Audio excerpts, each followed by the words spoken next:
खबर इजराइल से है, जहां लेबनान में हिजबुल्लाह पर हमले तेज कर दिए गए हैं इजराइल के जरिए। इजराइल के स्ट्राइक एक एक कर हिजबुल्लाह के ठिकानों को तबाह कर रही है। आपको बता दें कि हमास के हमले के बाद जब इजराइल गाजा में बमबारी कर रहा था, उसी दौरान लेबनान की तरफ से हमास ने भी हमले तेज कर दिए थे और इसी को लेकर अब हिजबुल्लाह और इजराइल में जंग तेज हो गई है। तो एक एक करके यहाँ हिजबुल्लाह के ठिकानों पर इजराइल के स्ट्राइक का निशाना बनाया जा रहा है हिजबुल्लाह के ठिकानों को और तबाह किया जा रहा है। अब तक हिजबुल्लाह के 26 जंगजू ढेर हो चुके हैं, जो खबरें सामने आ रही है। इस वक्त ये बड़ी खबर आपको बता रहे हैं, इजराइल फिलिस्तीन जंग अब लेबनान तक पहुंचती हुई नजर आ रही है सीधे तौर पर और लगातार स्ट्राइक इजराइल के जरिए लेबनान के ऊपर भी की जा रही है।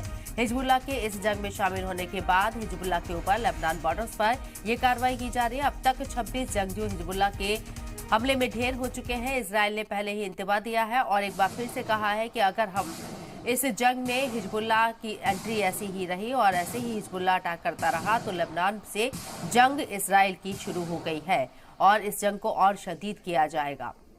बहरहाल ये जंग आज 17वें दिन भी जारी है और किसी तरह का कोई हल मुज़ाकरात होने की कोई गुंजाइश फिलहाल नजर नहीं आ रही है।